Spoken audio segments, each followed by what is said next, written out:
અવતારિણે શ્રી સ્વામિનારાયણાય નમો નમઃ. શ્રી હરિ કૃષ્ણાય નમો નમઃ. શ્રી પૂર્ણ પુરુષોત્તમાય નમો નમઃ. ભાષ્ય. આ રીતે શ્રીહરિએ સર્વસાધારણ ધર્મોનું નિરૂપણ કર્યું. હવે મુમુક્ષુ ભક્તોએ ખાસ કરીને જાણવા યોગ્ય ખરું તત્વ, મોક્ષનો ઉપાય અને મોક્ષરૂપ પુરુષાર્થનું સ્વરૂપ તેમને સમજાવવા ચાહે છે. તેમાં પોતાને અભિષ્ટ શાસ્ત્રોને અત્યાર સુધીના બધા ધર્મો હતા એ બધા આ લોક ને પરલોકમાં મદદરૂપ થાય એવા હતા.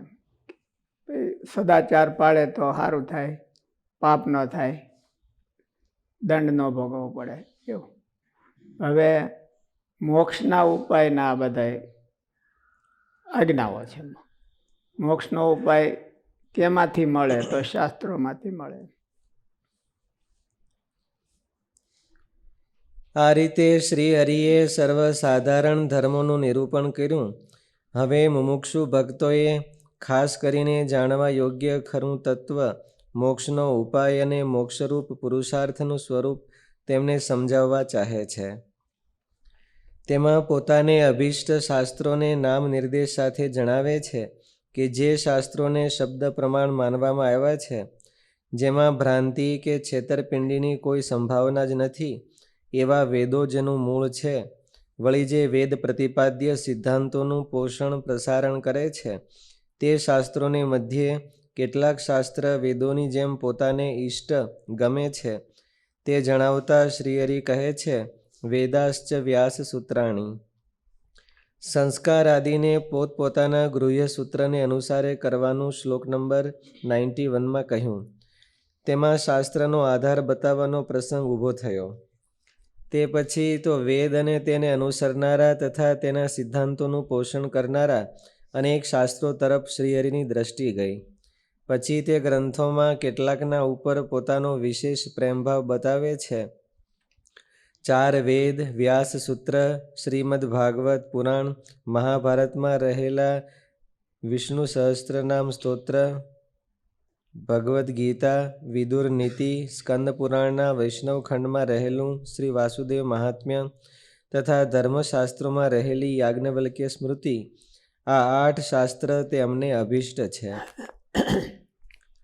આ ગ્રંથો પોતાને ગમે છે તેનો અર્થ એ છે કે આ ગ્રંથોમાં રહેલી અમુક વિગતો રૂચે છે. આ ગ્રંથો ઉપર રુચિ પ્રગટ કરવાનો અર્થ એવો નથી કે આ સિવાયના વૈદિક સિદ્ધાંતોનું પ્રતિપાદન કરનારા બીજા ગ્રંથો અપ્રમાણરૂપ છે. જો એમ માનવામાં આવશે તો શ્રી વિષ્ણુ પુરાણ આદિ સાત્વિક ગ્રંથોનું પણ પ્રમાણપણું ખંડિત થઈ જશે.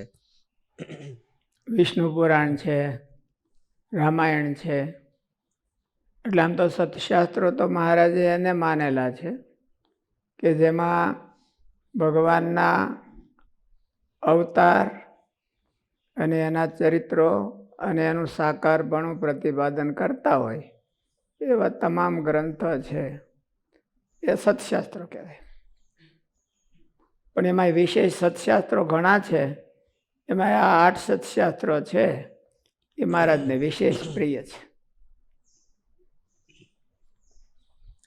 વેદો અને વ્યાસ સૂત્ર આદિ ગ્રંથ સત્શાસ્ત્ર છે. માનવ જીવન ઉપર અનુશાસન કરે તે શાસ્ત્ર છે. તેમાં પણ તત્વ, મોક્ષનો ઉપાય અને મોક્ષનું સ્વરૂપ તે વિચાર વિમર્શમાં જે ખરા સાબિત થયા હોય તે સત્યશાસ્ત્ર છે, અર્થાત સતશાસ્ત્ર છે. આ સતશાસ્ત્રોમાં વેદો અપૌરુષેય છે. તત્વોનો નિર્ણય અને એની પ્રાપ્તિનો નિર્ણય, એમાં જે બધાય કરતાં વધારે પ્રસિદ્ધ થયા હોય શાસ્ત્રમાં એ બધા સત્શાસ્ત્ર છે. માનવ જીવન ઉપર અનુશાસન કરે તે શાસ્ત્ર છે. તેમાં પણ તત્વ, મોક્ષનો ઉપાય અને મોક્ષનું સ્વરૂપ તે વિચાર વિમર્શમાં જે ખરા સાબિત થયા હોય તે સત્યશાસ્ત્ર છે, અર્થાત સતશાસ્ત્ર છે. ખરા સાબિત થયા હોય એટલે કરતા હોય વિશેષ પ્રસિદ્ધ. બીજાના કરતાં થોડુંક એમાં વિશેષ હોય. ગીતા છે અને બીજા શાસ્ત્રો એવા હોય તો એના કરતાં ગીતા છે એમાં વિશેષતા સાબિત કરી ખરા ઉતર્યા. એટલે ભક્તિનો વિષય હોય તો બીજા પુરાણો છે એના કરતાં ભાગવત પુરાણ છે એ કંઈક વિશેષ સાબિત થયેલું છે. આપ્ત પુરુષોમાં અને ઋષિમુનિઓમાં એ વધારે સાબિત થયેલા છે. આ સત્શાસ્ત્રોમાં વેદો અપૌરુષેય છે, અર્થાત હવે એક એકની વિશેષતા બતાવે છે કે કયા સત્શાસ્ત્રમાં કઈ એની વિશિષ્ટતા છે, ખાસિયત શું છે. તો વેદો છે એ અપૌરુષેય છે, એના કરતાં કોઈ પુરુષ નથી. એટલે એ સર્વાંગ પ્રમાણ છે. એમાં કોઈ કરતાં કોઈ વસ્તુ અપ્રમાણ રૂપ નથી. કરતા માણસ હોય તો એમાં આવા દોષની સંભાવના હોય છે. ક્યાં ક્યાં દોષ? ભ્રમ, પ્રમાદ, વિપ્રલિપ્સા વિપરીલિપ્સા અને કરણ અપાટવ. આ 4 દોષની સંભાવના હોય. એને ભ્રમ ક્યારેક થાય ખરો. નારદજી જેવા મહાપુરુષ હોય તો પણ એને ક્યારેક ભ્રમ થઈ ગયો, એ ભગવાનને ન થાય. અને વેદો તો પાછા કોઈને એના કરતા જ નથી, અનાદિ છે, એટલે એને તો એમાં સવાલ જ નથી રહેતો. એટલે એમાં ને આમાં બહુ ડિફરન્સ છે. વેદો અને બીજા શાસ્ત્રો એમાં આકાશ પાતાળનો અંતર છે, જેમાં કોઈ શંકા જ નથી. એટલે ભ્રમ, વિપ્રલિપ્સા એટલે પોતાની પ્રસિદ્ધિ કે પોતાનું કંઈક વધારે મહત્વ પ્રસિદ્ધ કરવું, એવું તો કોઈક માણસ હોય તો હોય એમાં. અમે વેદોને તો કાંઈ છે કરતા જ નથી કોઈ એનો. અને કારણ પ્રમાદથી કાંઈક કેવું હોય કાંઈ ને બોલાઈ જાય, કાંઈ કરવું હોય કાંઈ એવું નથી એમાં. અને કારણ અપાટવ. ઘણી વખત આપણે બધું આપણી પાસે હોય પણ આપણી બુદ્ધિ જ પૂગતી ન હોય તો એને કરણ અપાટવ કહેવાય. માસ્ટરી નહીં. કરણ એટલે શાસ્ત્રમાં પહોંચવામાં તો સાધન બુદ્ધિ જ છે. એટલે બુદ્ધિમાં ક્યારેક ખામી હોય, આપણું બુદ્ધિ પૂગતી ન હોય ને, એવું માણસને થાય. ઋષિમુનિઓને હોતે થાય. ઋષિમુનિઓના પણ બધી વસ્તુઓ બધી પ્રમાણરૂપ નથી ગણી. એટલે આ શાસ્ત્ર વેદમાં એ કોઈનું કંઈ ડાઉટ જ નથી. વેદ એટલે મોટે ભાગે ઉપનિષદો. ઉપનિષદોમાં કોઈને ડાઉટ નથી. ઉપનિષદો જ જાજો મોક્ષનો નિર્ણય આપે છે અને તત્વનો નિર્ણય આપે છે. પૂર્વ મીમાંસા છે એ એટલો બધો નિર્ણય નથી આપતો. વેદો છે એ અપૌરુષેય છે, એટલે કોઈ પુરુષે નથી બનાવ્યા એમ કે એમ ભગવાને નહીં. ભગવાન ગીતાને તો ભગવાને બનાવી કહેવાય. એમ ગીતાના વક્તા છે એ ભગવાન કહેવાય, પણ વેદોના વક્તા પણ ભગવાન નહીં. ભગવાન તો એના મેનેજર છે, મેનેજ કરે છે. દર વખતે સૃષ્ટિ થાય એટલે બ્રહ્માને કહી દે. ભગવાન કહે ને એટલે એમાં ફેર હું કે જળવાઈ રહે, એનું જેવું હોય એવું જળવાઈ રહે, એમાં કાંઈ ફેરફાર ન થાય. ઋષિ મુનિઓ કે તો ફેરફાર થઈ જાય. એટલે સ્મૃતિઓમાં બધામાં મતભેદ થઈ ગયા. ઓલા ઋષિ આમ કહેતા હોય તો ઓલા ઋષિ આમ કહેતા હોય. બધી સ્મૃતિઓ છે એ ઋષિ મુનિઓએ તપ કરી પોતાની ઇન્દ્રિયો શક્તિ વધારી અને વેદની ઋચાઓનો સાક્ષાત્કાર કર્યો છે. એટલે વેદનું મૂળ જ છે. એમ વેદમાંથી જ આવી છે બધી, પણ તોય પણ ડિફરન્સ થઈ ગયો. એટલા માટે કે ઋષિમુનિઓની બુદ્ધિઓ પણ અલગ અલગ હોય છે. કોઈની માસ્ટરી કોઈ વિષયમાં હોય ને કોઈની માસ્ટરી બીજા વિષયમાં હોય, કોઈની માસ્ટરી ત્રીજા વિષયમાં હોય. બધાની એકની બધા વિષયમાં માસ્ટરી ગણાય નહીં. એટલે ઋષિમુનિ હોય પણ ભગવાન હોય તો એમાં બધો ફેરફાર ન થાય. એટલે ભગવાન છે એ વેદોના વક્તા છે, રચયિતા નહીં. એને કમ્પોઝ કોઈએ કર્યા જ નથી. એ વક્તા છે. દર વખતે નવી સૃષ્ટિ થાય ત્યારે પોતે યથાપૂર્વમ ધાતા અકલ્પયત, આગળ હતા એવા વેદોને લઈને બ્રહ્માને આપી દે, જાઓ તમારે આ પ્રમાણે કરવાનું. એટલે બધી જ સૃષ્ટિઓ હરખી જ થાય છે. વેદનો નકશો એક જ છે, એટલે બધા બિલ્ડિંગ હરખા થાય. અને ભગવાન એના વક્તા છે, કમ્પોઝ કરનારા નહીં. આનું પૂર્વી રૂપ છે એટલે વેદો છે આનું પૂર્વી રૂપ છે એટલે આનું પૂર્વી એટલે એને દાખલા તરીકે એના એ શબ્દો હોય એને આડાવળા ગોઠવે. વેદોને અનાદિ ગણવામાં આવ્યા છે. એ કઈ રીતે અનાદિ ગણવામાં આવ્યા છે? તો વેદોના જે લેટર છે, આલ્ફાબેટ છે, એ તો અનાદિ ન થઈ શકે, કારણ કે સૃષ્ટિ જ્યારે પ્રલય થઈ જાય તો બધું નાશ થઈ જાય. એટલે ભગવાન આનું પૂર્વી એની રાખીશ. આનું પૂર્વી એટલે એમ કે ભાઈ દાખલા તરીકે સ્વામિનારાયણ મંત્ર છે, તો સ્વામિનારાયણ મંત્રમાં લેટર ક્યાં ક્યાં આવે છે?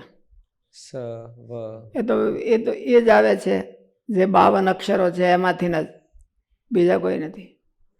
પણ સ્વામિનારાયણ ભગવાને એ લેટરને આનું પૂર્વી ગોઠવી, કે પહેલા સ્વા, પછી મી, પછી નારાયણ, એ આનું પૂર્વી ગોઠવી. એ આનું પૂર્વી છે એ સનાતન છે. એમાં કોઈ આગળ પાછળ ન કરે. મીને અહીંથી લઈને અહીં ન કરીએ કે રસ્વનો દીર્ઘ ન કરીએ કે દીર્ઘનો રસ્વ ન કરીએ કે એવું. એને આનું પૂર્વી કહેવાય. અને એ આનું પૂર્વી ભગવાન વડે જળવાઈ રહી છે. એવી આનું પૂર્વી નહીં તો આ કાવ્યો છે કે બીજા છે, એની વિશેષતા આનું પૂર્વી છે. અને એવી આનું પૂર્વી કોઈ ગોઠવી ન શકે. સ્વામિનારાયણ ભગવાને આ મંત્ર ગોઠવો, સ્વામિનારાયણ, એવો બીજા કોઈ ગોઠવી ન શકે. આનું પૂર્વી બીજો કોઈ ન ગોઠવી શકે. માણસ હોય તો એટલી આનું પૂર્વી, એટલે આ સનાતન છે ભગવાન આનું પૂર્વી. એની આનું પૂર્વી સનાતન છે, લેટર સનાતન નથી. એ બહુ થોડું ઊંડું છે, પણ બધાને સમજાય ને એવું છે. પણ એમાં એની મહત્તા છે. બ્રહ્માનંદ સ્વામી એક મહારાજનું કીર્તન બનાવે,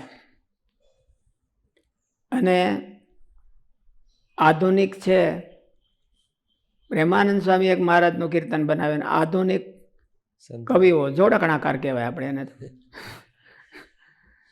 આ અક્ષરથી હાઈ લઈને આવ્યો, પછી ત્યાં ફીટ નો બેઠો તેને કાઢીને બીજો અક્ષર મૂકે. એ બધા ગોઠવા હોય એ બધા એ 12 અક્ષરીમાંથી લઈને ગોઠવા છે. પ્રેમાનંદ સ્વામી અને બ્રહ્માનંદ સ્વામીએ પણ 12 અક્ષરીમાંથી લઈને ગોઠવા છે. અને આધુનિક જોડકણાકાર છે એ પણ 12 અક્ષરીમાંથી ગોઠવે છે. તો એ બધા હરખા હોય? તો એ બધા હરખા ન હોય.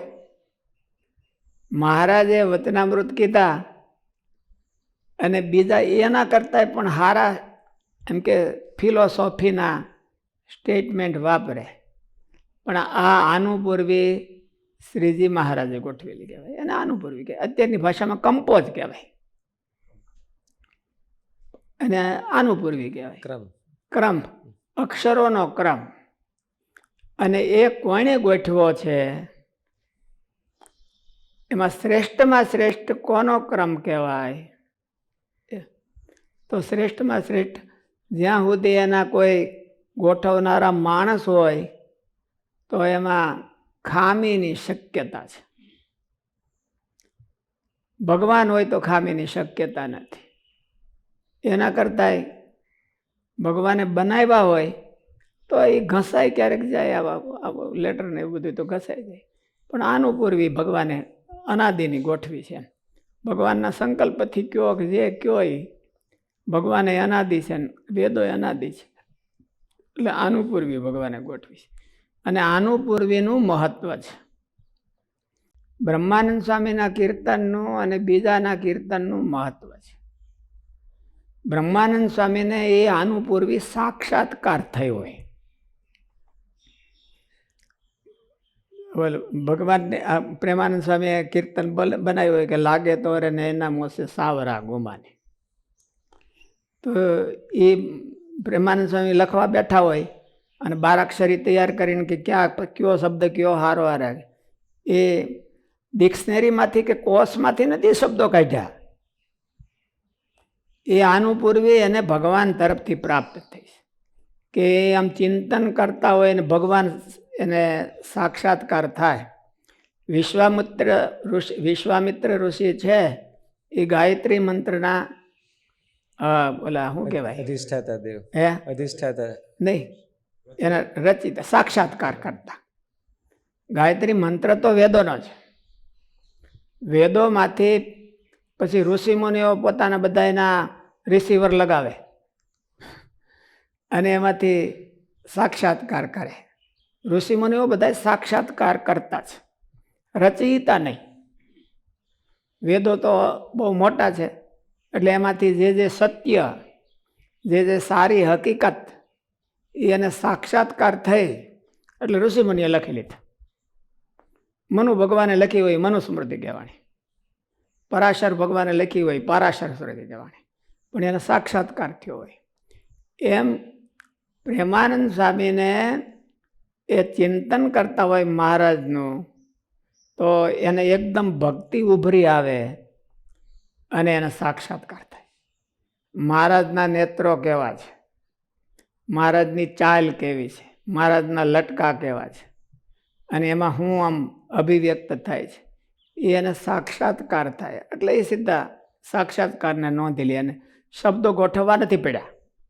આનો હાલતો હોય તો બીજો મૂક્યું, આપણે કોઈને બતાવી પ્રૂફ કરો, આનો હાલતો હોય તો બીજો મૂકવું, એમ એવું નથી એમ. એટલે એમાં કોઈને એક અક્ષર કરવાનો ફેરફાર કરવાનો અધિકાર નથી. તો એને સાક્ષાત્કારને ડેમેજ કર્યો કહેવાય, અને એની આનું પૂર્વીને ડેમેજ કરી કહેવાય.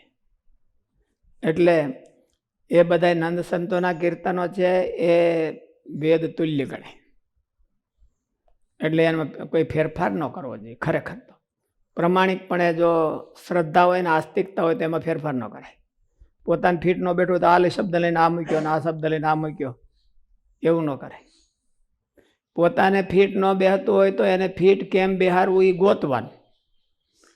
એને ફીટ ન કરવા, આપણે ફીટ થવું, તો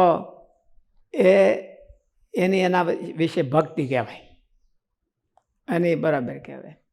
એટલે વેદો છે એને કોઈ ફીટ ન કરી શકે કે આ નથી હરખો બેહતો તો આ નથી આ હરખો. શંકરાચાર્યજી મહારાજે થોડુંક એવું કર્યું, આનું પૂર્વીમાં કંઈ ફેરફાર ન કર્યો, પણ એને ગૌણ ને મુખ્ય, એમ આ શ્રુતિ ગૌણ ને આ શ્રુતિ મુખ્ય, એવું એને એની ફિલોસોફીમાં કીધું. રામાનુજાચાર્ય કીધું કે આ ગૌણ ને આ મુખ્ય એ વેદોમાં કરવાનો અધિકાર કોને? નારાયણે નથી કર્યો, તમે કોણ? નારાયણે પોતે નથી કર્યો. યથાપૂર્વમ ધાતા કલ્પયત, જે પ્રમાણે આનું પૂર્વી ગોઠી છે બીજી સૃષ્ટિમાં એની, ત્રીજી સૃષ્ટિમાં એની. નારાયણે એનો એમાં ફેરફાર નથી કરી શકતા કે આ મુખ્ય ના ગૌણ, તો આપણે કોણ? એટલે વેદોમાં આપણે ફિટ થવાનું, આપણા માઇન્ડ અનુસાર વેદોને ફિટ નહીં કરવાના. વચનામૃતમાં વાક્યોમાં આપણે ફિટ થવાનું. વચનામૃતને બાંધી મારી તોડીને આમ કરીને આમ કરવું, એવું આપણે ન કરાય. સ્વામિનારાયણના આશ્રિત હોય એને ઠીક ન કહેવાય. મહારાજના કાર્યમાં આપણે ફિટ થવાનું, મહારાજનું કાર્ય આપણને બરાબર ગળે ઉતારવાનું. મહારાજ હતા ત્યારે એને બરાબર આવડ્યું નહીં કે મહારાજ હતા ત્યારે એ બધા કરી નથી કે મૂંઝાતા હતા મહારાજ, અને વૈયા ગયા મૂંઝાતા અને હવે અમે કરીએ છીએ. એ દોઢ ડાયા કહેવાય. મહારાજે અખ્તર ડાયાનું વચનામૃત આખું લખ્યું છે. અખ્તર ડાયા, અખતરા કરે ડાયા, એમ એટલે અખતરા કરે.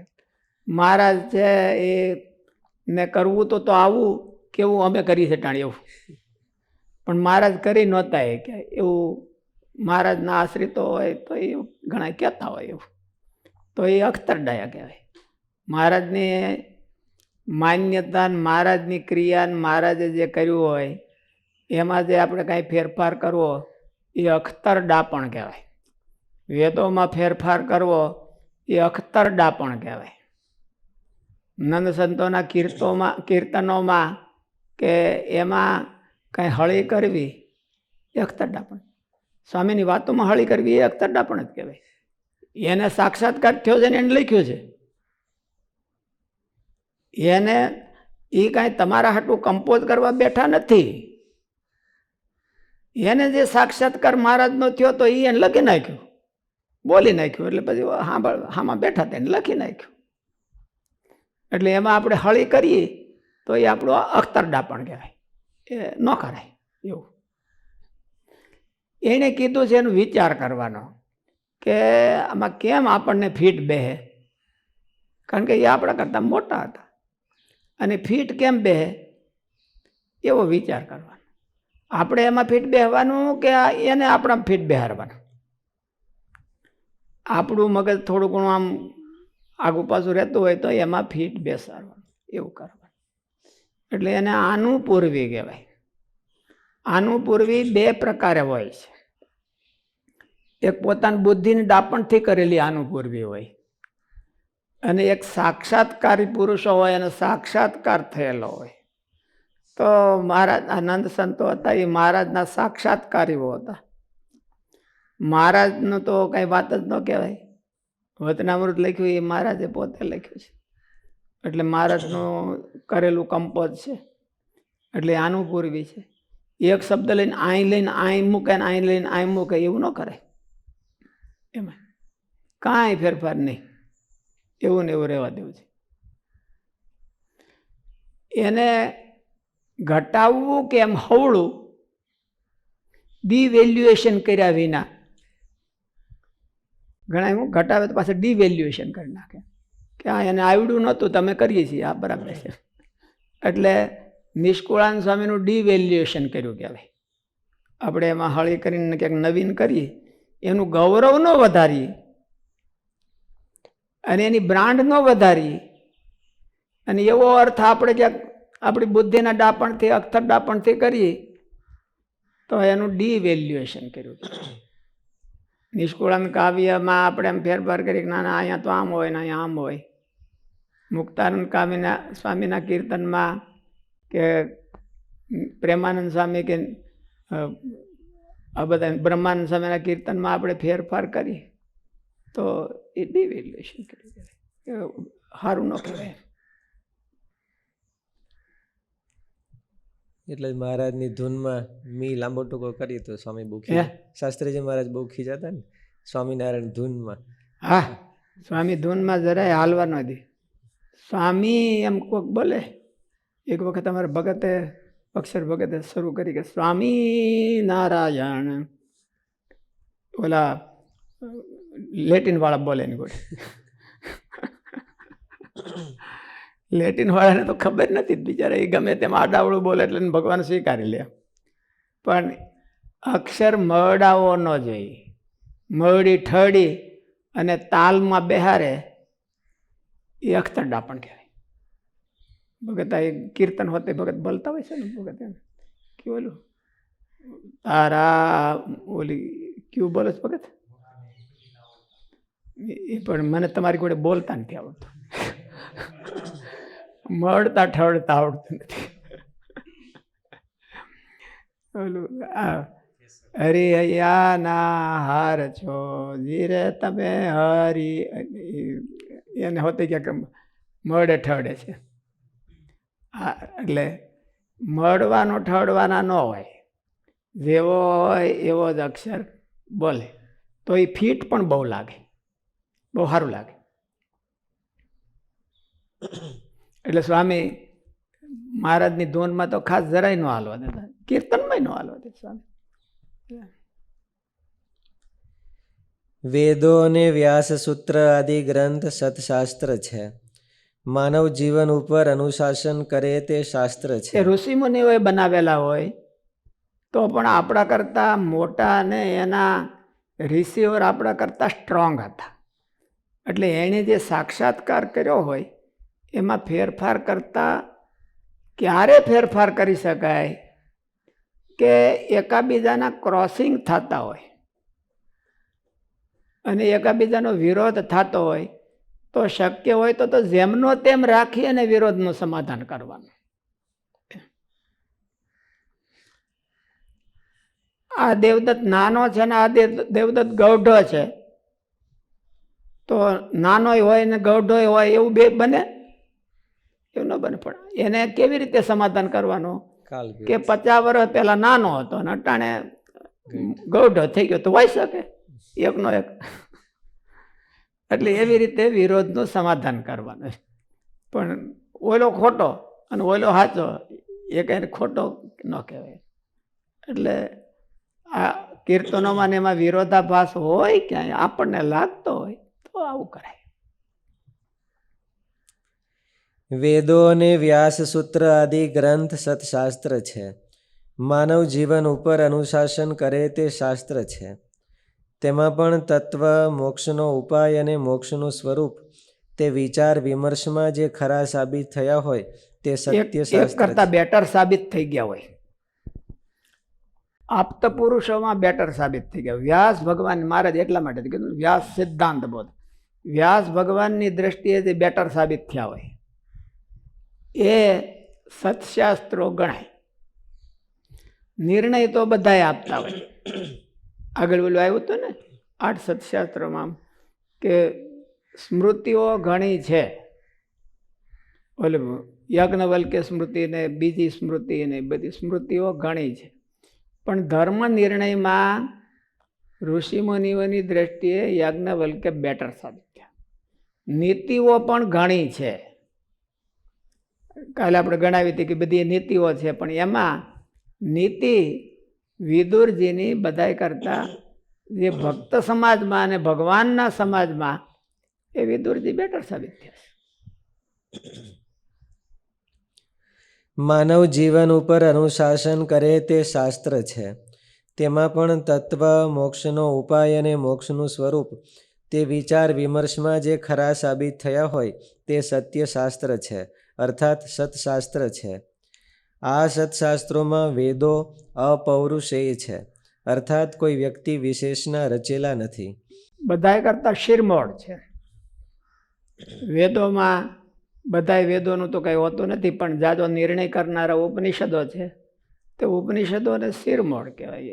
એની હારે બીજું કોઈ નહીં. એટલે તેમાં ભ્રાંતિ કે છેતરપિંડી જેવા વ્યક્તિમાં હોય તે દોષો નથી. એટલે વેદોની પ્રામાણિકતા સર્વમાન્ય પ્રસિદ્ધ છે. આધુનિક માણસો, મેં એક જગ્યાએ વચનામૃતનું ઇંગ્લિશ ટ્રાન્સલેશન જોયું હતું.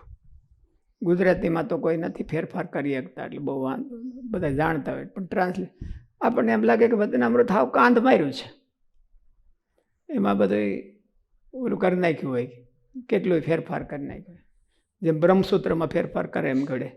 બ્રહ્મસૂત્રમાં તો કોઈ કરી ન હોય, પણ તોય માણસો કરે છે, ત્યારે કોઈ ના ન પાડે. એટલે એ એવું કરતા હોય તો એવું ન હોય.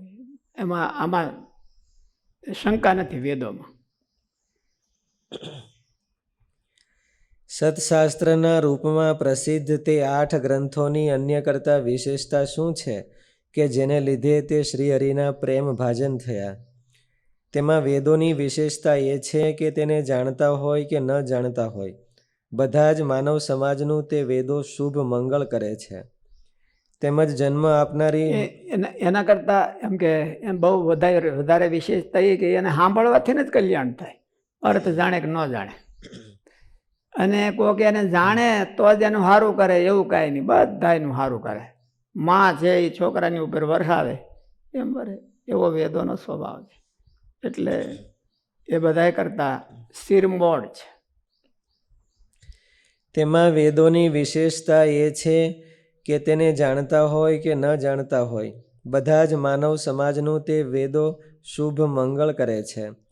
તેમજ જન્મ આપનારી માતાની જેમ તેનું ગમતું તથા હિત કરે છે.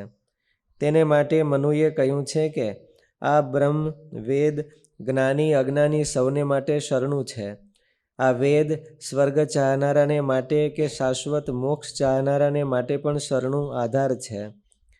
વ્યાસસૂત્રની વિશેષતા સમગ્ર વેદોના તાત્પર્યરૂપ પરબ્રહ્મના સ્વરૂપનો નિર્ણય કરવો તે છે અને તેને જ બ્રહ્મ મીમાંસા કહી છે. શ્રીમદ ભાગવતની વિશેષતા પરબ્રહ્મની પ્રાપ્તિના ઉપાયરૂપ ભક્તિનું પુષ્કળ પ્રમાણમાં નિરૂપણ કરવામાં આવે છે. ભક્તિની પુષ્કળતા બતાવે છે ગોપીઓના ચરિત્રો દ્વારા.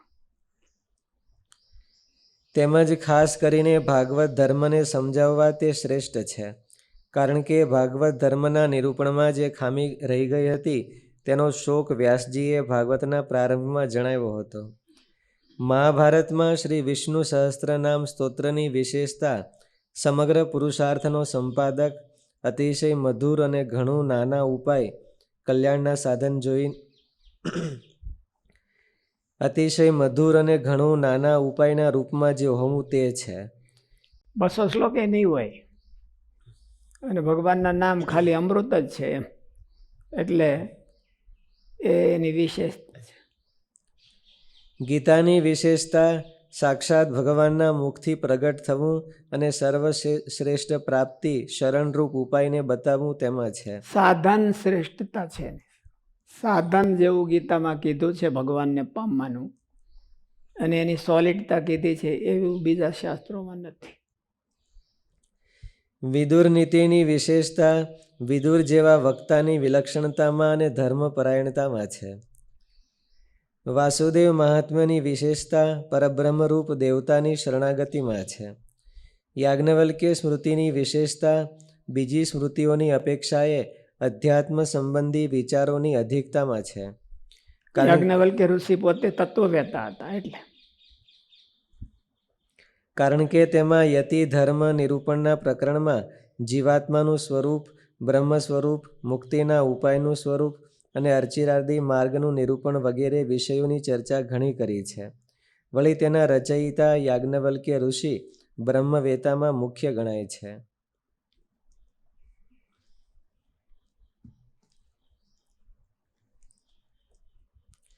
શ્લોક નંબર 96. સ્વહિતેચ્છુભિરેતાની મત્શિષ્યે સકલૈરપી શ્રોતવ્યાન્યથ પાઠ્યાની કથનીયાની ચ દ્વિજૈઃ. અને પોતાના હિતને ઈચ્છતા એવા જે અમારા સર્વે શિષ્ય, તેમણે એ 8 સત્શાસ્ત્ર જે તે સાંભળવા, અને અમારા આશ્રિત જે દ્વિજ, તેમણે એ સત્શાસ્ત્ર જે તે ભણવા તથા ભણાવવા તથા એમની કથા કરવી. પોતાનું હિત કલ્યાણ ચાહનારા ચારે વર્ણના મારા આશ્રિત ભક્તજનોએ આ 8 સત્શાસ્ત્રોને સાંભળવા, અને ત્રૈવર્ણિક બ્રાહ્મણ, ક્ષત્રિય અને વૈશ્ય ભક્તોએ ભણવા તથા ભણાવવા અને તેના અર્થોનું વિવેચન કરીને કથા કરવી.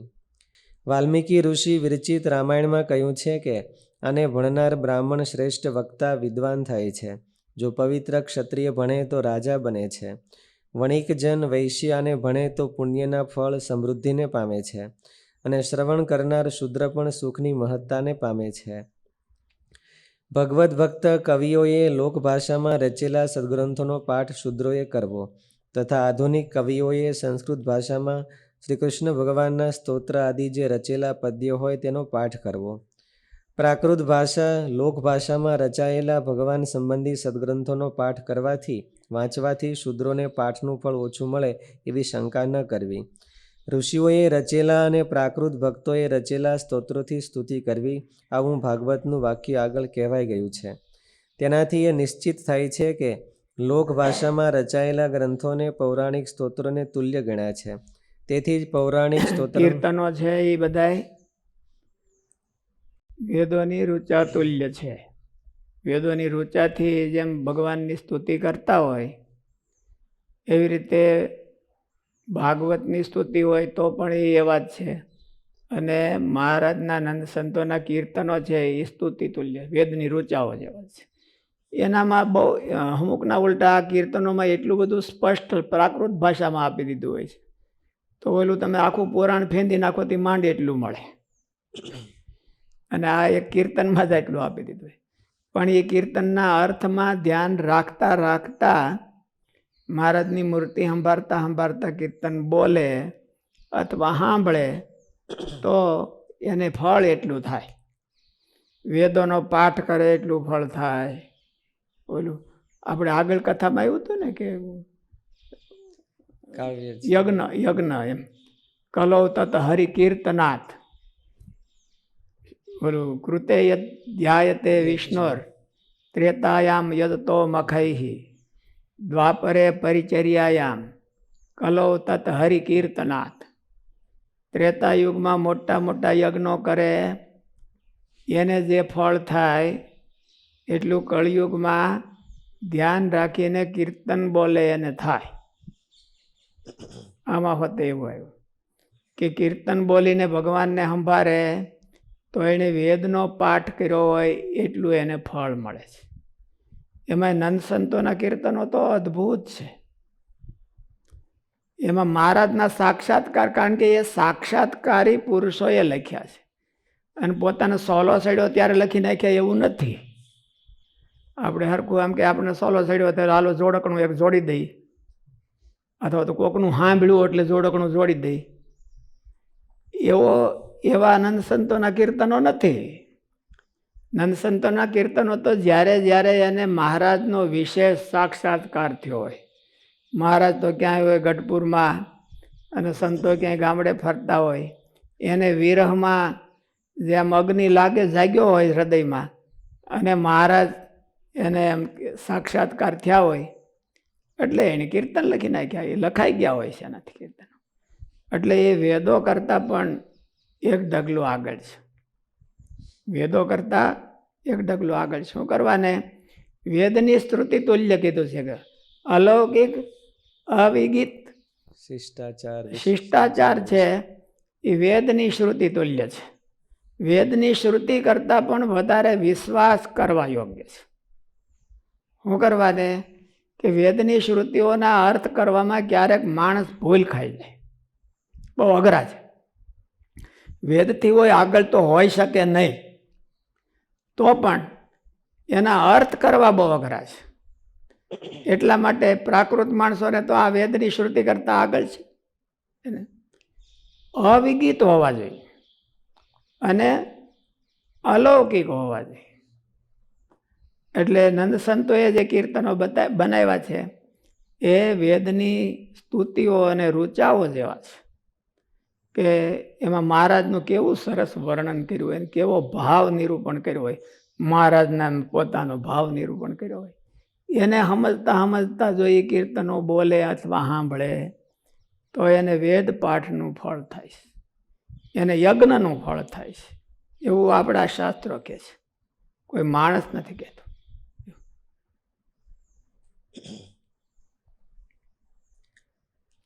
તેનાથી એ નિશ્ચિત થાય છે કે લોક ભાષામાં રચાયેલા ગ્રંથોને, એટલે શાસ્ત્રીજી મહારાજ કેટલા દરરોજ 40-42 કીર્તનો બોલી અને પછી જ હું એવું સ્વામીનો નિયમ કેટલાય વર્ષો સુધી રાખેલો. આખી 1000 કીર્તનાવલી સ્વામીએ બાય હાર્ટ હતી. સ્વામી ઘણી વખત એક વાત કરતા કે હું વડતાલ ભણતો ત્યારે એક સાધુ હતા અને એ સાધુ અખંડ કીર્તન બોલે રાખતા, અને કીર્તન બોલે અને આંખમાંથી આહુડાની ધાર થાય. એને એટલા ભાવથી, કોઈને બતાવવા હાટું નહીં પણ ભાવથી. એ ઓલો વડતાલનો સભા મંડપ છે એની બારીમાં બેઠા હોય એટલે આ ચાદર છે ને આખી પલ્લી ગઈ ઊભા થાય પલ્લી ગઈ. સ્વામી કે હું તમને એવા જોવા માગું છું. ત્યાર પણ અમે કોઈ એવું કર્યું નહોતું કંઈ. તો કે સ્વામી કહેતા કે હું તમને એવા જોવા માગું છું, તમે એવા થાવ, કીર્તન બોલતા હોય અને આમાં મહારાજ ઊભા રહી જાય એવા તમે થાવ, એવા તમને જોવા માગું છું. એટલે સ્વામી બહુ કહેતા, ધકતા બહુ. એને કીર્તન ખોટું બોલે તો બહુ ધકે, ખોટું બોલે તો બોલ્યા હોય ખોટું ઓયલા ને ધકે ઓયલાને કે આને ધ્યાન રાખો છે, મોટાને ધકે. એટલે બે સમજી જાય. ઓલાને એમ થાય કે પછી ઓલાને લંગર આવે કે હે તું અમારું ખોટું દેખાડ્યું તે, મેં તને આવું શીખવાડ્યું તું.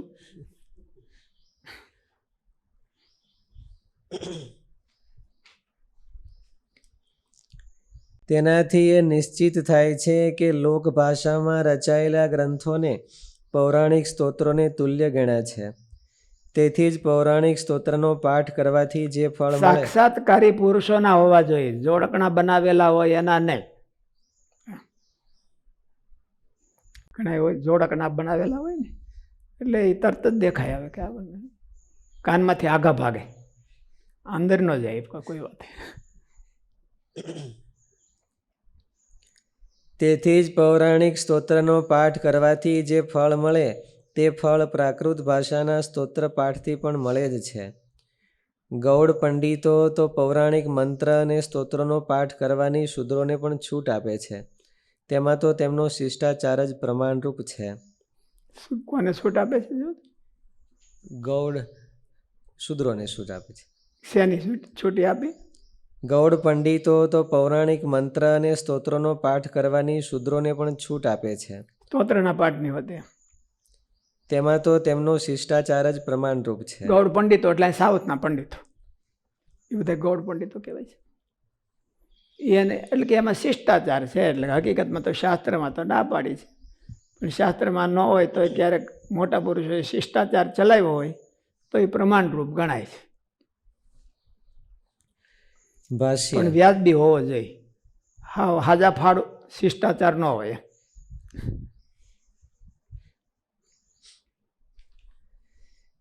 હિતનો બોધ આપનારા, ઉપર કહેલા વેદો તથા વેદાર્થનું પોષણ કરનારા સત્શાસ્ત્રોને હિતવાંછુ મારા સમગ્ર આશ્રિતોએ સાંભળવા. સ્વહિતેચ્છુ વિરેતાની, પોતાનું કલ્યાણ ઈચ્છતા હોય એને સત્શાસ્ત્રોનો અભ્યાસ કરો પોતાની શક્તિ પ્રમાણે. એટલે મહારાજે આ સત્શાસ્ત્રો જે બધાને આજ્ઞા કરી, પણ મહારાજે નંદ સંતોએ એ બધા સત્શાસ્ત્રોનો સાર આપણા શાસ્ત્રોમાં મૂકી દીધો. વચનામૃત, સત્સંગી જીવન, આખી ઓલું વચનામૃતની હમણાં ઓલે સત્સંગી જીવનની કથા હાલે છે તો આખી યજ્ઞવલ્ક્ય સ્મૃતિ બધી એમાં આવી ગઈ હોય. 5મા પ્રકરણમાં એવું લાગે, 5મા પ્રકરણમાં આખી યજ્ઞવલ્ક્ય સ્મૃતિ બધી સ્મૃતિનો સાર આવી ગયો છે એવું.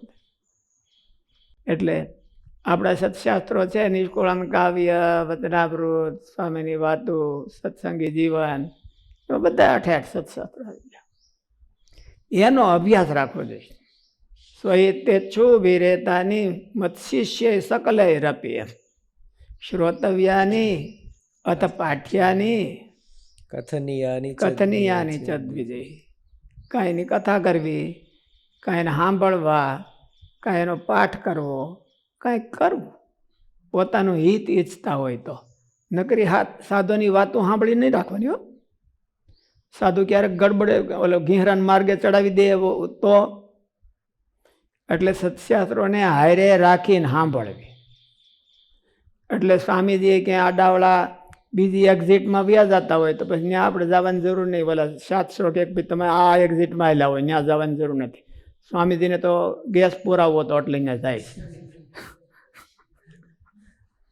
ગેસ પુરાવામાં બીજી એક્ઝિટમાં વ્યા જવું પડે ને આપણે.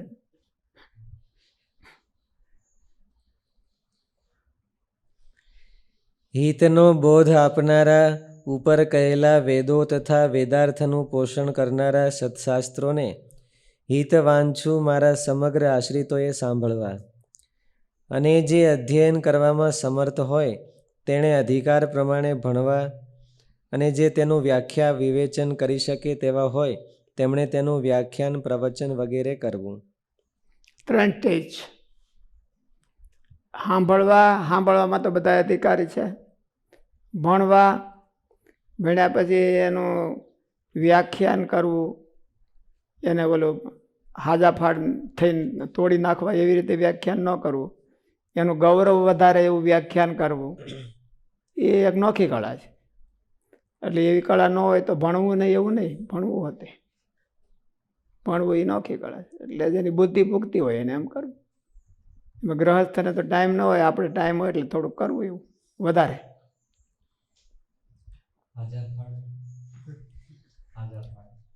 હાજા ફાળ હોય ને, પેલા જૂના કાર્પેન્ટર મિસ્ત્રી હતા, એ પલંગ બનાવતા. અટાણે આવી સેટિયું નહોતી, પેલા 4 પાયાવાળો પલંગ હોય. એટલે એ નવે નવો હોય ને આપણે જેવો કારીગર, તો 3 પાયા જમીનને અડે ને 1 પાયો ગમીને ઊંચો રહે. એનું સેટિંગ હોય ને એની કુશળતા કહેવાય. કારણ કે આખો 4 પાયા જમીનને અડે નહીં, એટલે પછી એકાદો આ ફેરવે ને એકાદો આ ફેરવે, તો જમીનને પાયા અડે નહીં. પછી હું ખીજાય અને ઊંધો વાહલો મારે એટલે પાયો ફાટી જાય, અને હાજા ફાડ કહેવાય. એટલે આમ વ્યાખ્યા કરે તો શ્લોક ફીટ ન બેહે, આમ વ્યાખ્યા કરે કોઈ તો શ્લોક ફીટ ન બેહે. એટલે પછી વાહલો મારે એટલે એકાદું ફાટી જાય, એટલે પછી ફીટ બેસી જાય. એને કહેવાય હાજા ફાડ. ફીટ ન થતું હોય તો ફીટ કરી દેવાનો આગ્રહ, એ હાજા ફાડ.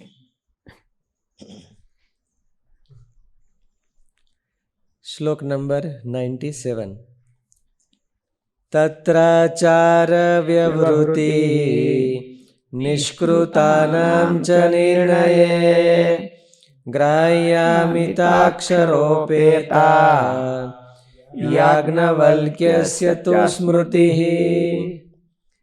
અને તે 8 સત્શાસ્ત્રમાંથી આચાર, વ્યવહાર અને પ્રાયશ્ચિત એ 3નો જે નિર્ણય કરવો તેને વિશે તો મિતાક્ષરા ટીકાએ યુક્ત એવી જે યાજ્ઞવલ્ક્ય ઋષિની સ્મૃતિ તેનું ગ્રહણ કરવું. તે 8 સત્શાસ્ત્રોમાં નિત્ય નૈમિતિક સદાચાર રૂપ આચાર, ઋણાદાન, કરજની ચૂકવણી આદિ વ્યવહાર અને જાણે અજાણે થયેલા કાયિક આદિ પાપોની શુદ્ધિ માટે કરાતું પ્રાયશ્ચિત, તેમાં અનેક વાક્યોથી સંશય થાય ત્યારે તેને ટાળીને તેનો નિશ્ચય કરવો હોય ત્યારે યાજ્ઞવલ્ક્ય ઋષિની સ્મૃતિ ધર્મ સંહિતાને લેવી. અને તે પણ પંડિત વિજ્ઞાનેશ્વરે કરેલી મિતાક્ષરા નામની ટીકાએ સહિત જ લેવી. યાજ્ઞવલ્ક્ય સ્મૃતિ કેવળ મૂળ જ અથવા બીજી ટીકાવાળી હોય તે ન લેવી. એની ટીકાઓ બીજાએ હોતે કરીએ છીએ. જેમ ગીતા છે એની ટીકા શંકરાચાર્યજી મહારાજે હોતે કરી હોય ને રામાનુજાચાર્ય મહારાજે હોતે કરી હોય, તો મહારાજે એવું કીધું કે રામાનુજાચાર્ય મહારાજની લેવી. એવી રીતે યજ્ઞવલ્ક્ય ઋષિની સ્મૃતિ છે એમાં પણ બીજાએ ટીકા કરી છે, તો એને બધાને મૂકીને વિજ્ઞાનેશ્વરે મિતાક્ષરા નામની ટીકા છે એને આધાર કરો. યજ્ઞવલ્ક્ય સ્મૃતિનો આધાર, પછી મિતાક્ષરાનો આધાર, પછી નિર્ણય લેવો. પછી મહારાજે એવું કીધું કે સંપ્રદાયના ગ્રંથોને આધારે એનો નિર્ણય કરવો, સંપ્રદાયની પરિપાટીને આધારે કરવો. યાજ્ઞવલ્ક્ય સ્મૃતિ કેવળ મૂળ જ તિલક કરવાનું કીધું હોય તો મહારાજે તિલક આવું કરાવવાનું કીધું છે. રામાનુજાચાર્યજી મહારાજનું આવું તિલક હોય ને વૈષ્ણવનું તિલક જુદું હોય. તિલક તો બધાય કહેવાય, પણ એનો નિર્ણય છે એ પછી સંપ્રદાય અનુસાર કરવાનો. યાજ્ઞવલ્ક્ય સ્મૃતિ કેવળ મૂળ જ અથવા બીજી ટીકાવાળી હોય તે ન લેવી. તેમાં પણ જે વાક્ય કે સિદ્ધાંત પોતાના સંપ્રદાયને અનુસરતા ન હોય તે તજી દેવા. મિતાક્ષરા શબ્દ પંકજ આદિની જેમ યોગ રૂઢ છે. મિતાક્ષરા શબ્દનો અર્થ થોડા અક્ષરોવાળી આવો કરીને તે ગ્રંથ નાનો હોવાથી સંપૂર્ણ જ્ઞાન આપી ન શકે આવી શંકા ન કરવી. મિતાક્ષરા શબ્દમાં મિત શબ્દનો અર્થ જેટલી જરૂર હોય તેટલા અર્થનું પ્રતિપાદન કરનાર આવો થાય છે. અને વધારે નહીં ને ઓછા નહીં, એને મિતાક્ષર કહે. મિતાહાર એટલે શું કહેવાય?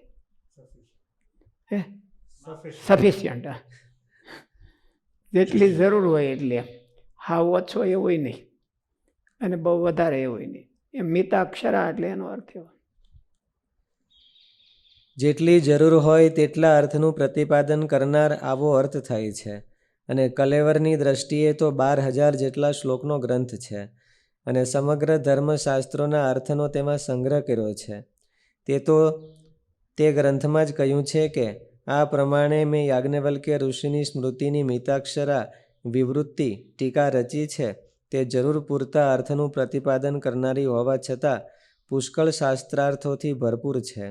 તેથી આ મિતાક્ષરા કોણ એવો વિદ્વાન છે કે જેના કાનમાં અમૃતનું સિંચન ન કરતી હોય? ભલે આ ટીકાનું નામ મિતાક્ષરા છે, છતાં પણ મેં પ્રસન્ન, ગંભીર અને વિસ્તૃત અર્થને દર્શાવનારી અને અલ્પ જેવી દેખાતી વાણીથી આ વિવૃત્તિ રચી છે.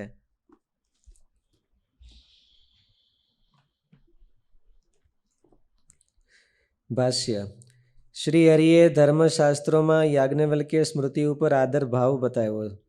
તેથી તેનું પ્રામાણ્ય નક્કી હતું જ. છતાં પણ તેના અર્થને સમજવા માટે બીજી વ્યાખ્યાઓ કરતાં મિતાક્ષરા ટીકા જ આદરણીય છે એવા ભાવથી કહે છે કે તત્રેતી આચાર, વ્યવહાર અને પ્રાયશ્ચિતના નિર્ણય માટે શ્રી હરિએ યાજ્ઞવલ્ક્ય સ્મૃતિને ખાસ સ્વીકારી છે. માટે તેની ટીકા મિતાક્ષરા પણ તે આચાર, વ્યવહાર અને પ્રાયશ્ચિતના નિર્ણયમાં પ્રમાણરૂપ છે એમ સમજવું. પરંતુ તે ટીકા અધ્યાત્મ વિચારના પ્રકરણમાં તેટલી આદરણીય નથી. અધ્યાત્મ પ્રકરણમાં જે જીવ તથા બ્રહ્મનું એકપણું કહેવા વ્યાખ્યાન કર્યું છે તે અનાદરણીય છે. એમાં એવું હોય છે, જીવ બ્રહ્મનું એકપણું કરી દીધું છે, એટલે એ વિષયમાં એ બરાબર ન લેવું. પરંતુ તે ટીકા અધ્યાત્મ વિચારના પ્રકરણમાં તેટલી આદરણીય નથી. અધ્યાત્મ પ્રકરણમાં જે જીવ તથા બ્રહ્મનું એકપણું કહેવા વ્યાખ્યાન કર્યું છે તે અનાદરણીય છે. આચાર આદિના નિર્ણય માટે પ્રવર્તેલા ધર્મશાસ્ત્રમાં આત્માના સ્વરૂપના નિર્ણય માટે આપણે પગ મૂકવો જોઈએ નહીં એમ પણ કોઈ કહે છે. સહજાનંદ સ્વામી મહારાજની જય.